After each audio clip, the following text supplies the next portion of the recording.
No one ever saw the letter. It was never mailed, never stamped, never meant to be read. She wrote it late at night, sitting on the edge of her bed, while the house slept and the silence screamed louder than words. Her hands trembled as a pen moved slowly across the page, each sentence heavier than the last. It wasn't anger that guided her, it was love, the kind that forgives even when it's never asked to. She was a twin everyone ignored, the one judged before she spoke, the one whose kindness was mistaken for weakness. And the sister she was writing to? She never cared. Not then. Years later, when pride had already destroyed everything else, that same sister found the letter hidden in an old box, yellowed with time, folded with care, soaked in truth she was never ready to face. And with every line she read, something inside her finally broke. Because some apologies don't ask for forgiveness. They simply tell the truth. They were born minutes apart, but the world treated them like they were born into different destinies. Same mother, same father, same house. Yet from the very beginning, people chose sides. Lena was the one everyone noticed first. Fair-skinned, sharp features, confident eyes. Compliments followed her everywhere. School, family gatherings, social events. People said she was meant for more. And Lena believed them. Then there was Maya. Maya's skin was darker, her smile softer, her voice quieter. She learned early that kindness didn't attract attention the way beauty did. Teachers remembered Lena's name first. Neighbors praised Lena's achievements louder.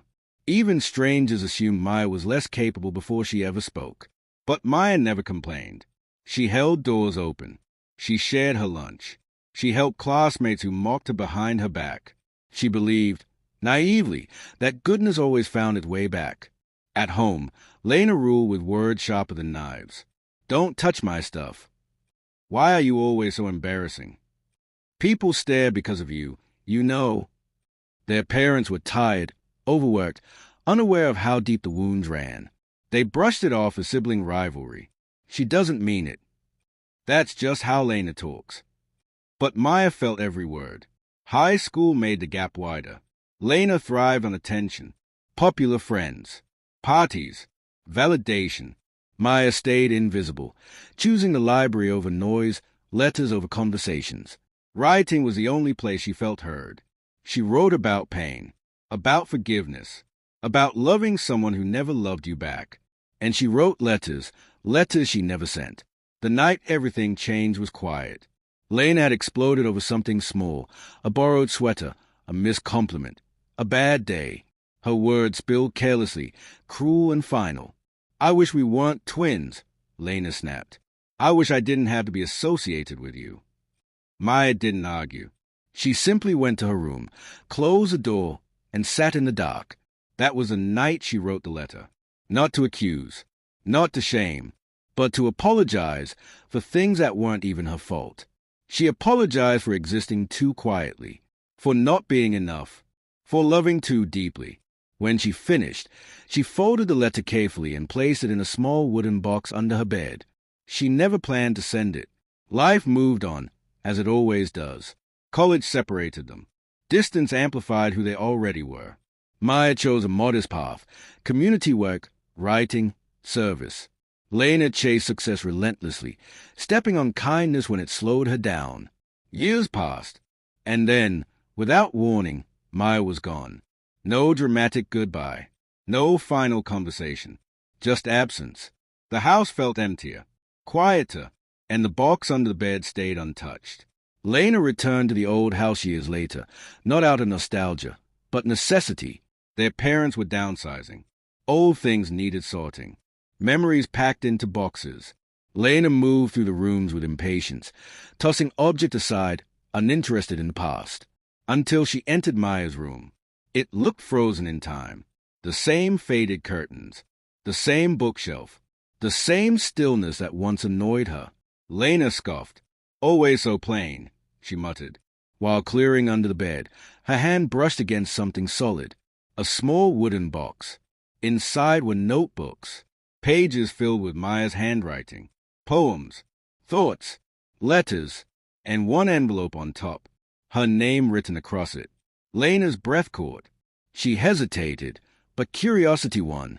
She unfolded the letter, line by line, Her confidence cracked. Maya didn't accuse her, didn't blame her, didn't even ask for change. She apologized for making Lena's life harder, for being too sensitive, for loving her despite everything. Lena felt something unfamiliar rise in her chest, regret. She read the letter again. Then again. For the first time, she saw Maya not as a shadow, but as a human being who carried pain silently so others could shine. The realization was unbearable.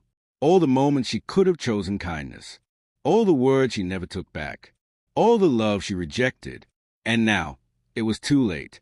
Lena sat on the floor and cried, not the graceful tears she allowed herself in public, but the kind that shake your body and leave you exposed. The letter wasn't an apology. It was a mirror, and Lena didn't like what she saw. From that day on, she changed, but not loudly. She volunteered. She listened more than she spoke. She learned to pause before judging. Not because anyone praised her for it, but because Maya never got praise for being good. Lena kept the letter with her always. Some nights, she read it just to remind herself how easy it is to break a heart, and how impossible it is to fix it once it's gone. Kindness doesn't always look powerful. Sometimes it looks quiet, ignored, unnoticed. Maya's story teaches us something painful but necessary. The kindest people often apologize for wounds they never caused, while the loudest ones rarely reflect on the damage they do. The world rewards confidence, beauty, and dominance, but it's kindness that leaves a legacy. Lena didn't change because she was forced to. She changed because Drew finally found her. Too late to apologize back, but not too late to live differently. If you see yourself in Maya, remember this. Your goodness is not weakness. Your silence is not insignificance. And your value does not depend on how others treat you. If you see yourself in Lena, let this be a warning. The people you overlook today may be the ones you wish you had listened to tomorrow. Say what needs to be said. Show love while you can. And never assume you'll get another chance. Because some letters are never sent, but they still have the power to change everything.